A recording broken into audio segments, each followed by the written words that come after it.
Thanks for tuning in to our NASCAR coverage on Proline TV as we are headed, unfortunately, to one of our weakest venues for the NASCAR Cup Series season. That would be Texas Motor Speedway. CJ Verdun joining me from RotoWire.com. How's it going, CJ? Going pretty well. Yeah, so far. Can't say I'm looking forward to this weekend's race, but here we go. Yeah. That's right. Here it is. So last week, just a few days ago, there was a race at Talladega. The good news is there was no caution at the end, so we always appreciate that. The bad news is it's the same way that we were like lamenting the way that Bristol has gone with the next gen. Same thing, really. And this has been going on for quite a while now in the super speedways, especially at Talladega. There's just not the passing we're used to seeing. It's not a lot of fun. I mean, it's almost like, believe it or not, it's almost like, and I never thought I'd ever say this, but coming out of the pits is important, and being first in a super speedway race. When did we ever think that was going to happen? If you're in the lead with like 30 laps, if you don't have to pit again, which is what we saw, if you don't have to pit again, you have the lead, and there's 30, 35 laps, 25 laps to go. I don't know how you're going to get past. It is pretty remarkable. And I remember thinking about it when Cindric came out and cycled to the lead. I thought the thought went through my mind. I never would have thought that a Talladega race would come down to track position. It absolutely did. 100%. And I knew at that point that, Cindric, it was then Cindric's race to lose. The only thing that was going to keep him out of it was going to be somebody crashing him from behind. Most of the crashes at super speedways now tend to happen at the front because of people trying to force a pass that didn't, isn't there. And that's exactly what played out. I mean, it was a pretty boring finish for Talladega from a Talladega perspective, although you did have the disqualifications after the fact, but nobody really wants to see disqualifications anyway. That would have really been troublesome had Priest won that race because all of the gamblers would have made money on Priest, and all of the Cindric winners would have been very upset. So, but that didn't have to occur. And yeah, that was kind of weird because it's like, especially their Fords and Logano and everything. So Logano, so was wrong there, but nothing with Cindric. So that was good.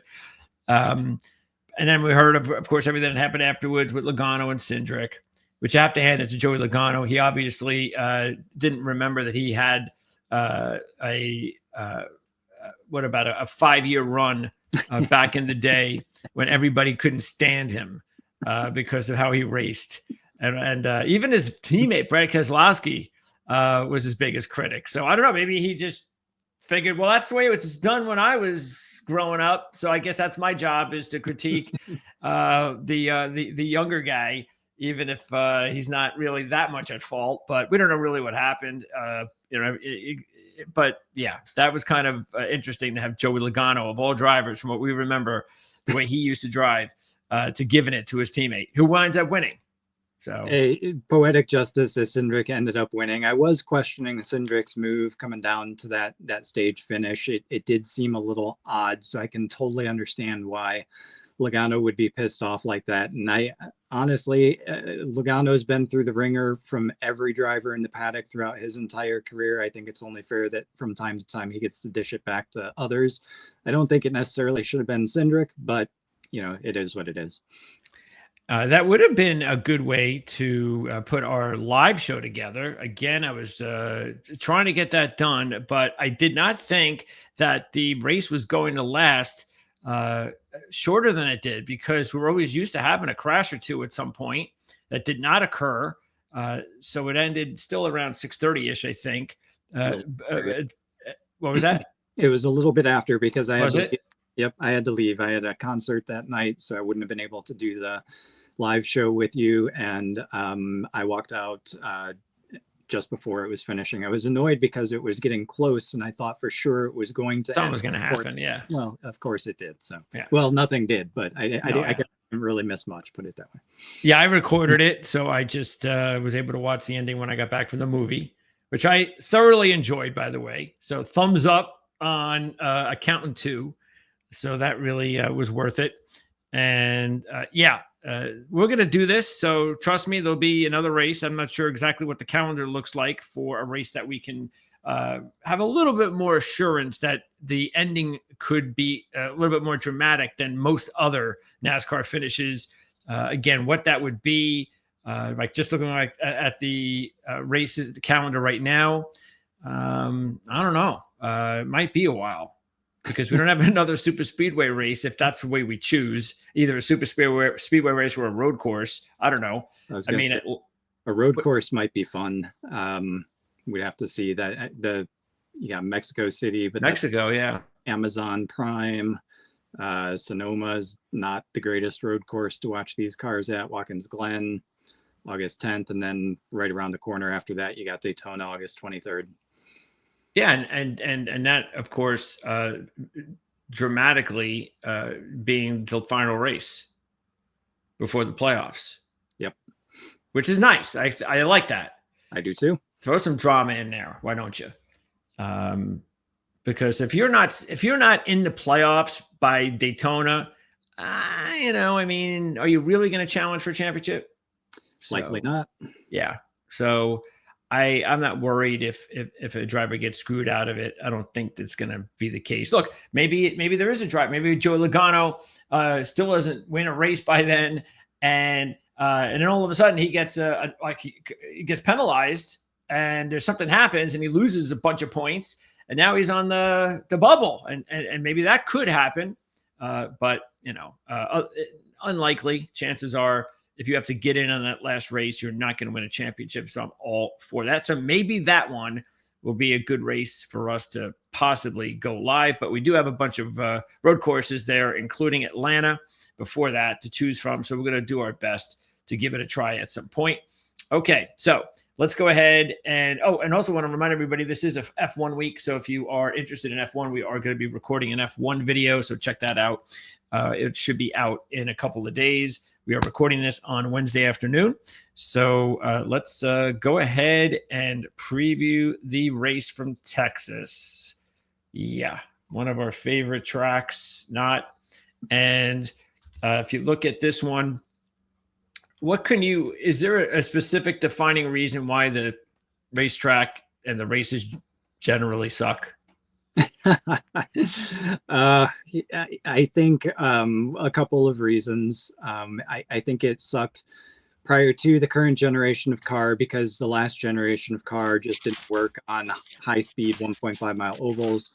This generation of car, the way that they've changed it, I think does work on a lot of 1.5 mile high speed ovals. Texas would have been one of those, except that Texas, in an effort to spice things up, reprofiled turns 1 and 2, reducing the banking, trying to give it an extra challenge. So therefore, it's very much a handling track. It's a track position track, and it's a track, unfortunately, that more recently actually has been decided by a lot of cautions, especially toward the end. So restarting, 2 tire stops at the end, coming That's your only way? Track position. That's the way the most recent winners have gotten their way through. Oh, okay. But, generally speaking, if you qualify inside the top 5, top 10, you're going to be one of the cars that leads probably 100 plus laps, depending on the cautions, how they go. Otherwise, you're going to have to do some strategy at the end. So as we get into some of these track trends, what you're saying is that, like, for instance, let's see, starting position, usually very important with 19 of the last 24 starting. Actually, I shouldn't say that. It's actually been a little bit on the outside, which is not so pole friendly. How come? Yeah, so Chase Elliott won last year a race, I think, that had Denny Hamlin and a handful of others that were dominating the race, but ended up getting caught in cautions. This race last season set the record for the most cautions ever in a 400-mile race. Okay. And they went, I want to say, close to 10 laps over time, if I'm not mistaken. Pretty similar circumstances, if I recall, for William Byron's win in 2023. I think he might have led like one lap, if I'm not mistaken. I'd have to look that one up specifically. It wasn't that many, I don't recall. But if you look at Tyler Reddick, who won the year before, from the fourth starting position, he led 70 laps. That was a 500-mile race, and all about track position, all about being fast from the start. Joey Logano started on the front row and finished second, so that just kind of tells me that it's a handling track, it's a track position track. It's easier to maintain your position from the start if you're able to qualify up front, as long as you don't make any mistakes or get in any kind of wreck throughout. Okay. Yeah, there were 9 additional laps last year. So what you're saying is that because Elliott started 24th and because Lassie started 22nd, finished second. Yep. So what you're saying is that there was, but again, was there a specific reason we had so many cautions? No, not that I recall. It wasn't tires like Bristol. I Too think, bad. exactly right. I think it was just people aggressive. Okay. Looking at the William, I just brought up the William Byron race from 2023. He led 6 laps. He started 18th. Bubba Wallace started on pole and led 111 laps that day. And lo and behold, there was a caution period with a 6 car wreck 6 laps from the end, which again, so you get that final caution. William Byron gets the track position, is able to hold it off for his 6 laps led for the day for the win. And let's also, this is important to note, maybe, but that this is only the second race since 2019 when they did it. Yeah, they were doing it. Yeah, since 2019 when they had the 2 races. Right. This is only the second time that we are, or the first time since then that we're racing. Well, second time since, of course, last year they did it, that we're racing in April or May.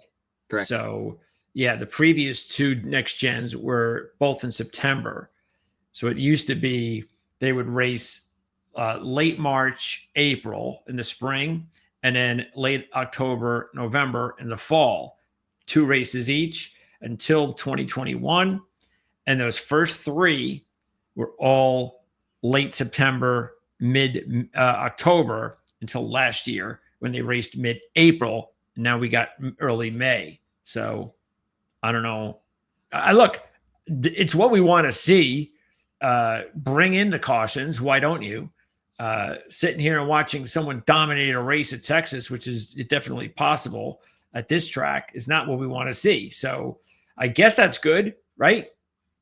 Yeah, I'll take it. If that's the way you've got to spice it up, bring it on. Yeah. All right. So we're in agreement there. Also, Chevy has won all 3 next gens and 5 of the last 6. No Ford wins in 6 straight, and only 1 Toyota win in the last 7. So it's all been Chevy, even of course next gen. And by the way, again, just getting back to starting position and normally it mattering, but 2 years in a row, you might not really want to worry about that. Overall, 19 of 24 have started in the top 10. That's pretty significant, but hey, 2 straight.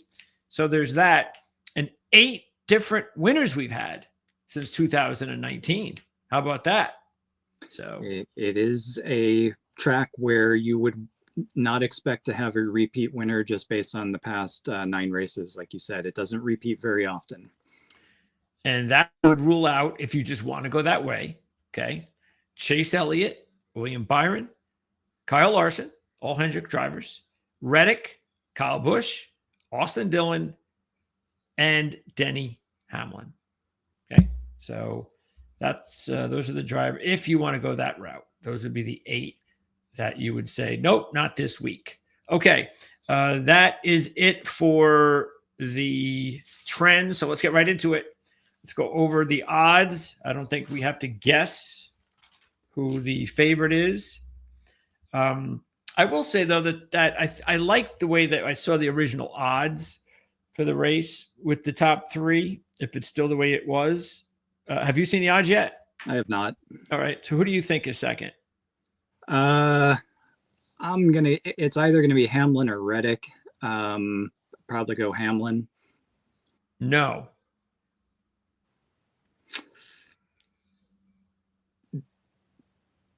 Then Hamlin is fourth. Then is it a Chevrolet? Yes.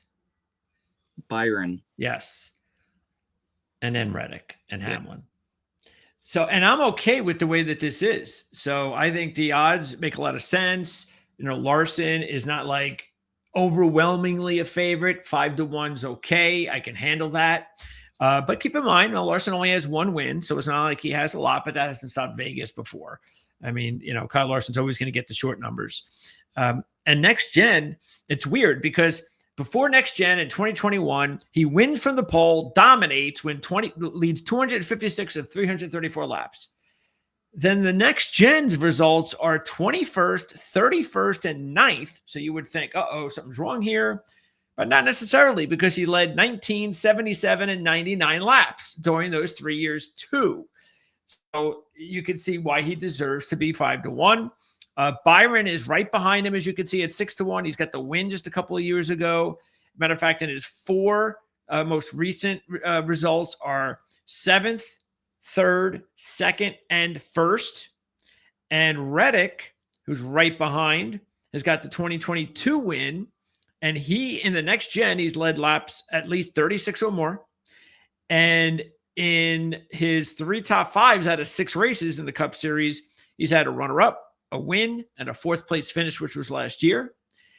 And also in the Xfinity Series, in 6 races, he's got 2 runner-ups and a win. He's got a 9.3 Cup average in 6 races.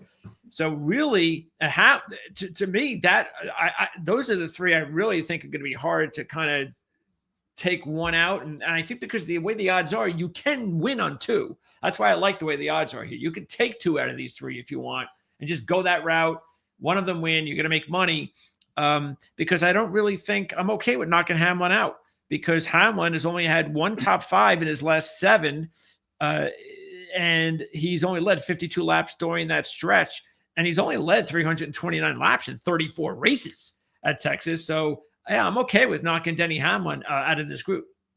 Yeah, I would agree. It's easier to take one out than it is to choose one. The one I would take out certainly is Denny Hamlin.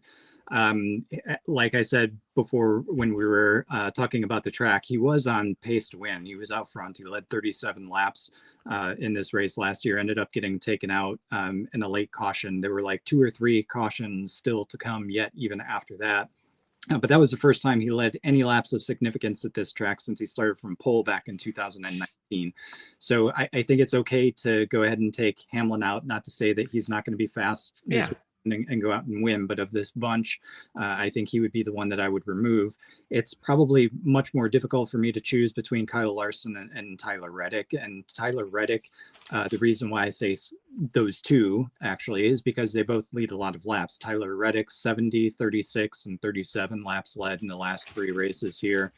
Kyle Larson, 256, 19, 99, and 77. Lap led. But then when you go to William Byron, it's been a couple of years since he has led laps of significance. He's always finishing inside the top 5, top 10 here, but it's Tyler Reddick and Kyle Larson that are usually out there leading a lot of the race and looking to go for the win. Kyle Larson's got 2 poles from his last 4 starts here as well. For me, flipping the coin, they're very close to call between the 2, but I would give Kyle Larson the edge this week. Okay, now let's move it on down and see what we got here.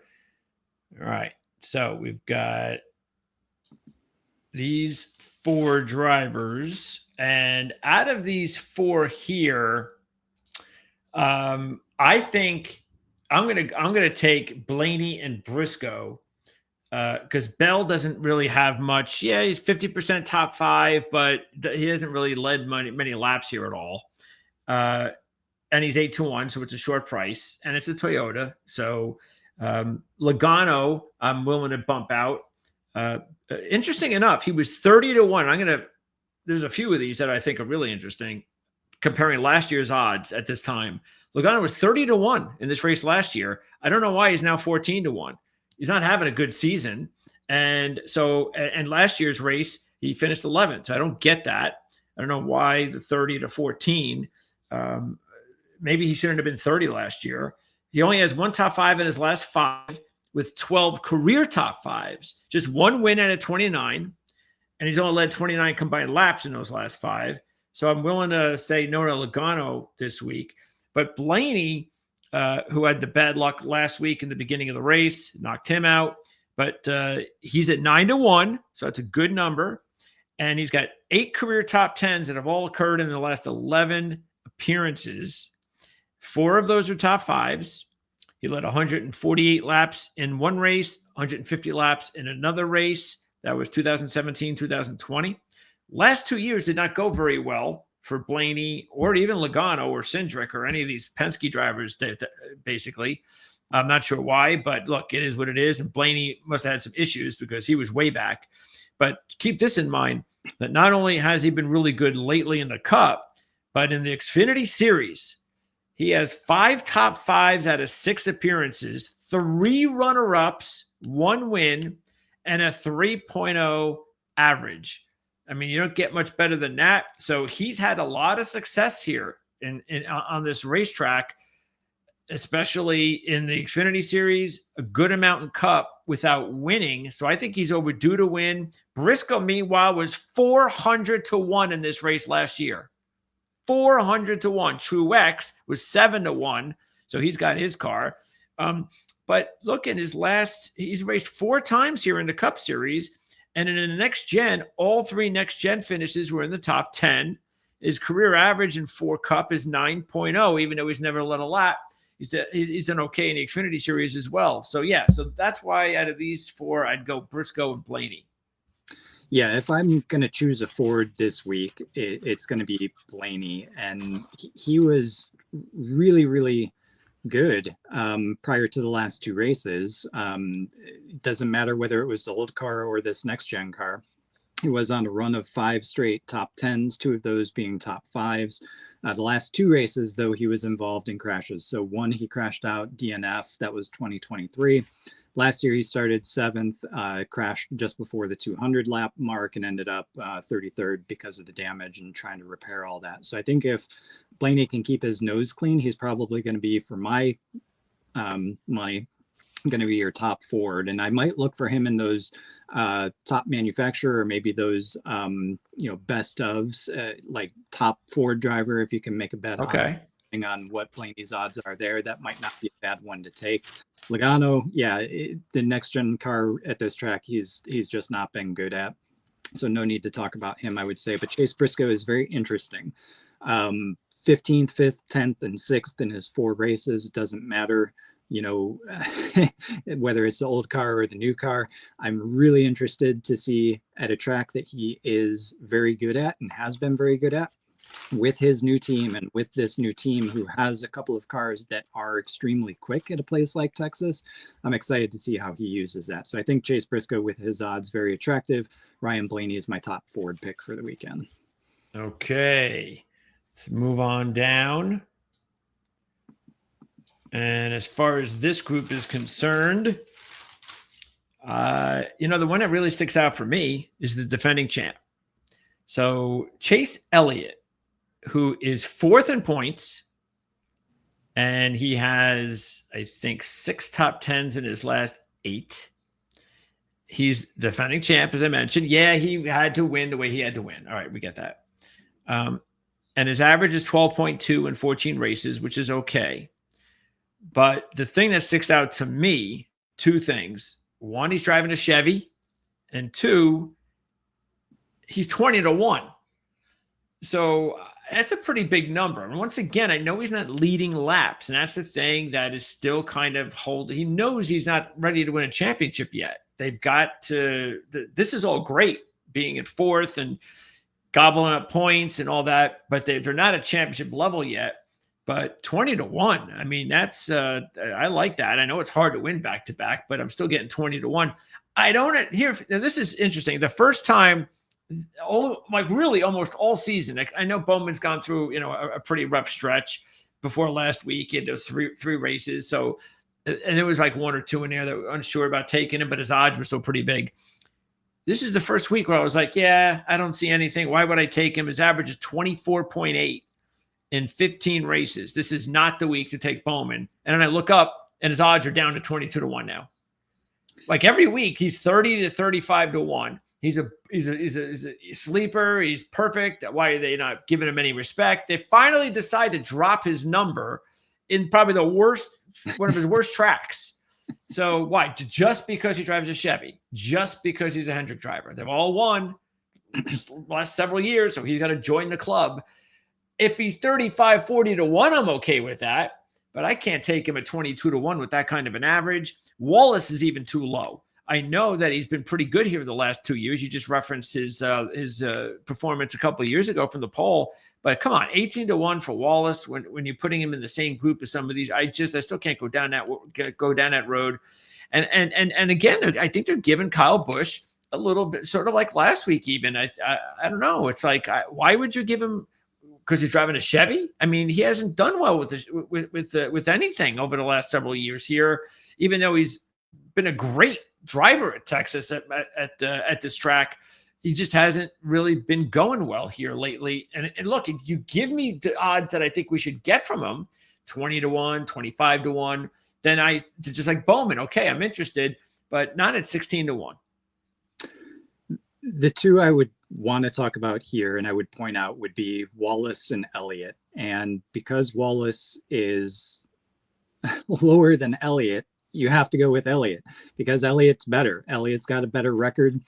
Wallace has had some good times and he's good here, but why would you take a discount on Wallace when you've got the consistent performer of Elliott for a better return? So obviously go with Elliott here. Just in the next gen car, 32nd, he crashed out, but in that race, he led 44 laps. Started 29th in 2023 and ended up finishing 11th and still led 1 lap.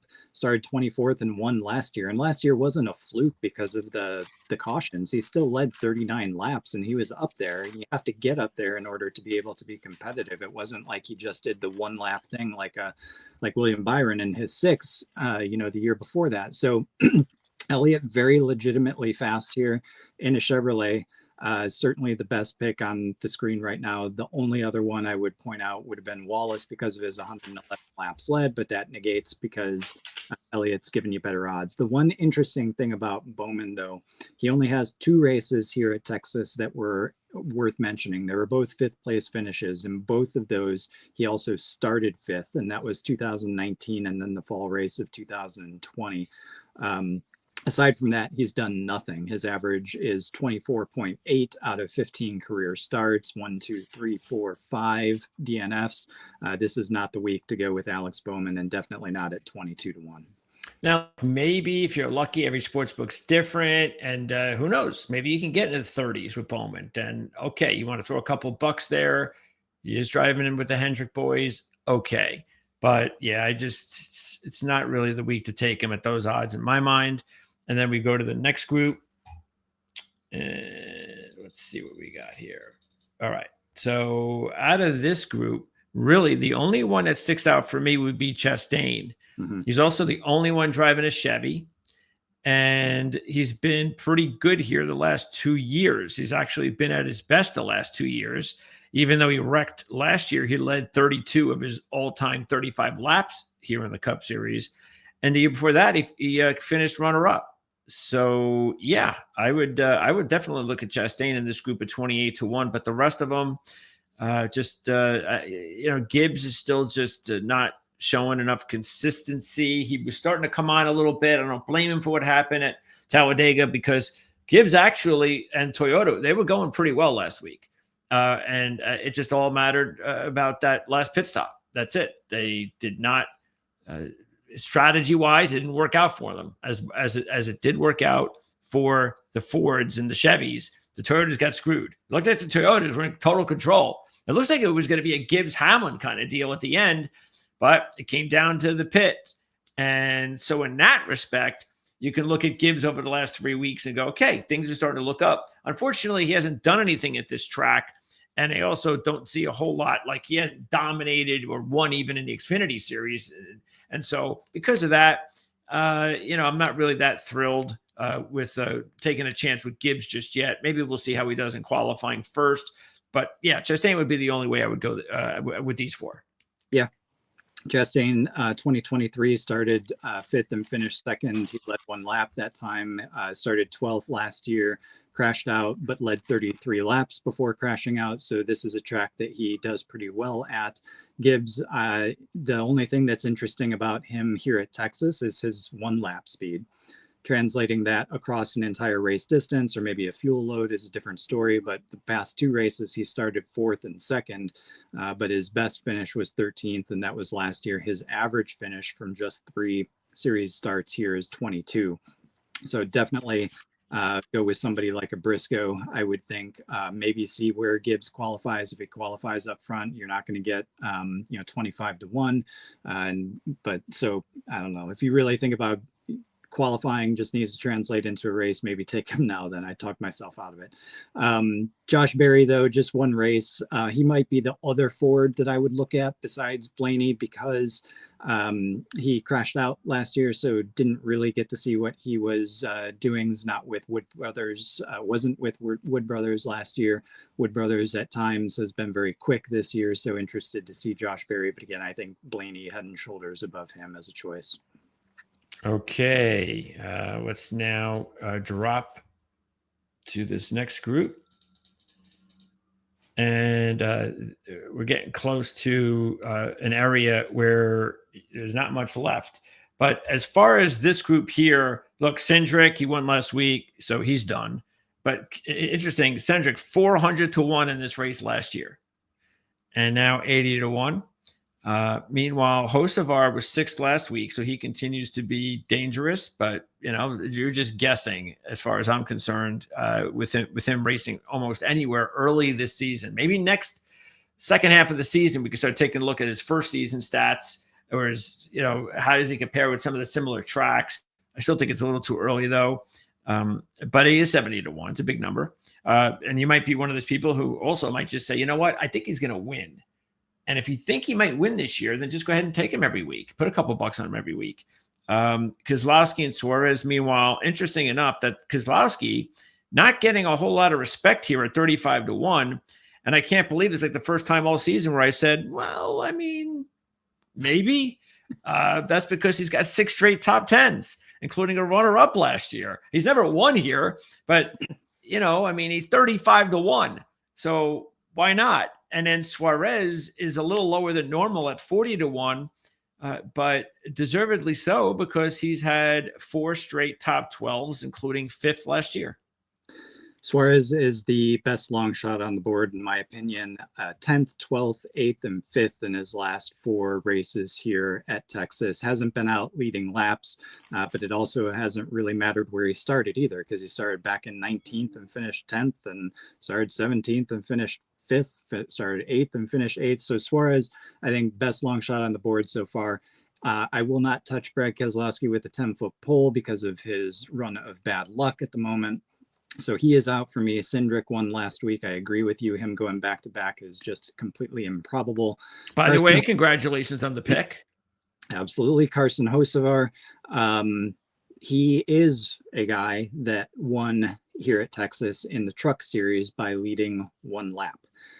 So a little bit more than a guess for him this week. This could be a track where he's got some good memories. Maybe that helps boost him, but I still think Daniel Suarez is a better choice. Okay, so there you go. Austin Cindric coming through for you last week. But yeah, it's going to be tough to go back to back. All right, so out of this group, and there's only actually for the rest of the long shots, because there's not many to choose from, there's just only 2 others that I would consider, and they're both here. And that's actually Priest and Dillon. Now, Priest does not have much of a history here. Matter of fact, but this is another situation where he was 400-1 last year. So he's 90-1 now. He's never had a top 10, never led a lap. But his best result was last year, 12th. And we all know he's different team, different driver. And this is just one of those, I'm going to throw a dart and say, why not take a chance at Ryan Priest at 90-1 today if he qualifies in the top 10? And then all of a sudden, maybe he has a good practice run. We don't know that he can't do that. It's a different team, it's a different group, it's a different Priest. and you're getting 90-1. So I'm willing to take that chance just in case. Meanwhile, Austin Dillon. Yeah, I'll take Austin Dillon this week. He's 100-1. He's also coming in with back-to-back 10th place finishes on the season, which is really good for him. In his last 11 races at Texas, 8 top 15s, 3 top 10s and a win. And get this, in the Xfinity Series, never won. 11 races, 11 top 10s. I've never seen anything like that before. 6 top 5s and a 5.7 average. So this has been Austin Dillon. I mean, we know now pretty much why he wears the hat, but he just really likes Texas. So Austin Dillon, this is the week to take him as a long shot. Go ahead and grab him before qualifying. And yeah, these were the guys I'd stick with. Even though Noah had a nice 4th place finish last week and had a win in the Xfinity Series, it's still we gotta start seeing Noah Gragson lead some laps first, I think, before we take him as a long shot. Yep, I agree completely. I think Austin Dillon's one you've got to have in your fantasy rosters this week, depending on his price. His price might not be as attractive as his odds here are on the screen right now, but I think this is a track where Austin Dillon points to every single season where he can outperform and do his best. So I think this weekend is a great time to choose him. Ryan Preece is going to be really interesting because he has never qualified well at this track. His best start was 23rd back in 2021.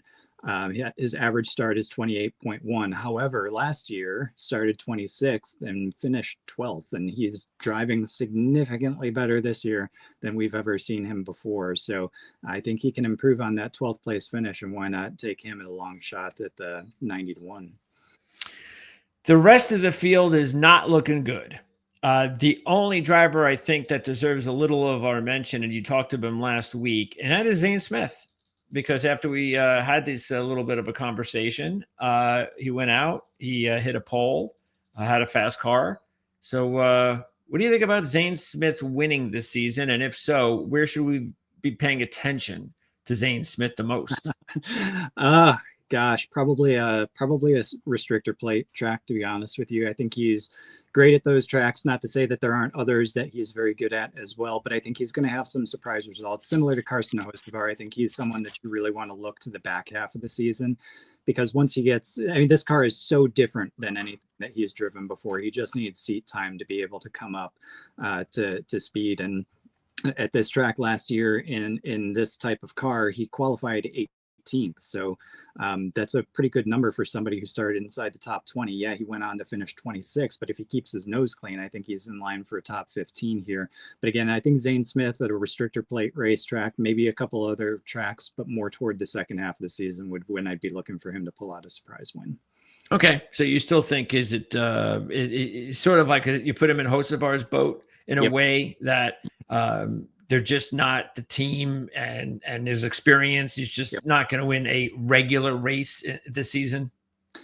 I think he can win a regular race. I think Hocevar could win a regular race as well. I just think it's going to come in the back half. And I'm the only way I would pick a specific track and say, yeah, I think they could win on that this year would be a restrictor plate track. And by when I say that, I literally mean Daytona and Talladega. I'm not talking about Atlanta because they're both great restrictor plate drivers. And that's a place where the equipment, you can be a little bit less powerful than the Penske's, Gibbs, and Hendricks and still be competitive and be up there to win.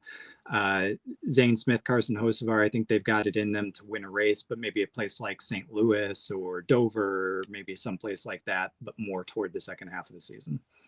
And if you want to know why we didn't, because it's a 1.5 mile track, why we didn't take a look at some of the other 1.5 mile tracks as well, is there any sort of correlation there? There really isn't anymore, right? I mean, there's nothing we can say, well, hey, if he does good at this track, he's going to be good at Texas. Unfortunately, they're all different. Well, Atlanta, Charlotte, and Texas are all 1.5 mile quad ovals, all kind of look the same.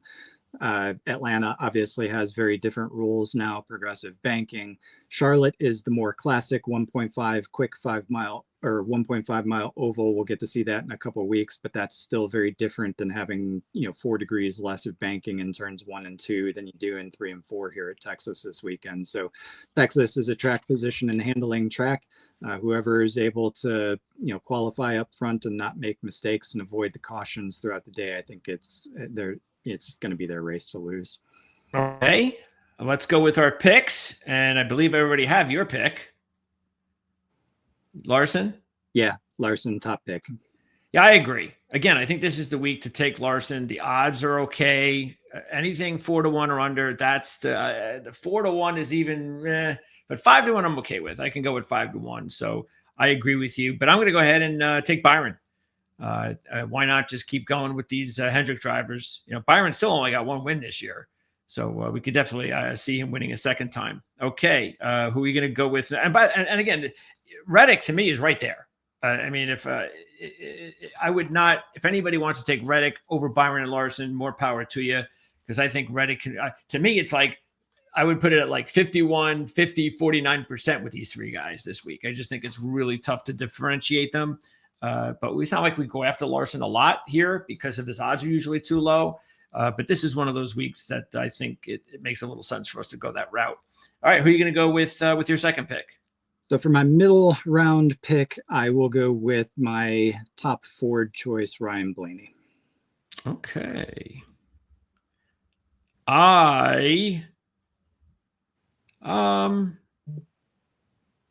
right, so I've got them between Briscoe and Elliott. So I'll take Briscoe, just that it'll be a little harder to win back to back. Other than that, I think this might be a good week to go with Elliott too, but I'll take Briscoe, but I like them both. Okay. Long shots. For what it's worth, I would have taken Briscoe as well. So good choice. Long shot, I'm going to go with Suarez. Okay. We haven't seen Suarez for a while. And we didn't even mention it, but since we also like Chastain, well, maybe that'll be good for both of them. So keep an eye on that. Okay. So that means let's see, I can go either Chastain, Keselowski, Dillon, or Priest. So I'll tell you what, I'll take Chastain. Why not? You took Suarez, I'll take his teammate. Okay. So there you go. Who's your top long shot? Like long shot. Out of those big ones, Priest, Dillon. Anyone else there in those high numbers? Dillon. I think Chevrolet, Dillon, really good at this track. Craziness at the end. I think he could be in it. Yeah, definitely. Okay. So what's on tap next week? Next week is Kansas before we go to the All-Star break at Charlotte. And a race weekend still. What's that? I call it a break, but it's actually a race weekend. Yeah, that's true. Yeah, we have to deal. It is, All-Star week. Yeah, I hear you. I mean, I won't be on for the Saturday show to the report. And that's what you also don't forget to look out for. We've got Kevin's NASCAR picks video comes out on Friday or Saturday mornings. And then I have my starting lineup report after qualifying a practice. And I think I realized almost too late because I didn't tell anybody. But I was saying to myself, just as I was getting ready to do the Talladega report, why am I doing this? I mean, they don't even have practice for the reason. So, so I just used the time to kind of almost say that, like, hey, qualifying really doesn't matter. It doesn't mean, statistically speaking, the odds said to go outside the top 10. That's how many drivers have been winning at Talladega. But it was won by someone inside the top 10. But anytime that we talk about things like that, you never go away with anyone that's driving and qualifying in the top 10. You don't just go, oh, he's in the top 10. That's bad. You don't want to be. All we're saying really is, even though the odds say it's not good, it just opens things up now to say, yeah, just take anybody. Don't use the qualifying as a gauge at all. Don't give him any special treatment because he's in the top 10, but don't eliminate him. So that's something to keep in mind there as well. Okay. So, and Candace, is that any good? I forget. Are we? Yeah, it's pretty good. It's similar to Las Vegas. Some hopes that one Oh, is good. I don't know that it'll be as okay. good as Las Vegas, but we'll see. It's one of those tracks that has promise with this new car. Yeah, I don't remember. I don't recall if I had some notes on some of the races last year, but then I dropped off on some of them. I made sure I wasn't dropping off this year. So next year when we go over these races, I'm gonna have all sorts of notes on everything. But yeah, see, I don't have anything on Kansas last year, unfortunately. Again, don't forget F1 coverage also this week, and the NASCAR DFS RotoWire report will be available on Friday. Friday we'll have it out. You can go to rotowire.com, or we'll have the link underneath this video on Friday. Awesome. Thanks, CJ, as always. Thanks, everybody out there, for tuning in. We will get to some of your comments on next week's show. We'll see if we can accumulate a bunch so we can have a lot more. But we do have some comments from last week that we appreciate, and we'll talk of on next week's show. And same thing for Formula One. So again, thanks for tuning in. And don't forget, sometimes we will record these shows on Tuesday. We have a little bit more scheduling advantage, so we can go back and forth on Tuesdays or Wednesdays, depending on the week. But that's the reason you want to subscribe to the channel and also hit that notification bell. That'll let you know. And especially if we do any live shows in the future. And I'm not just talking about the live shows that we've been talking about or referencing during the race, the last 30 laps or so, half hour or so.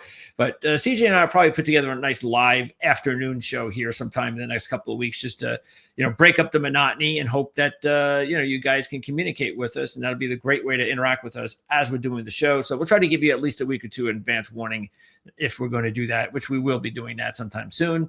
Anyway, thanks for tuning in. We'll see you next time.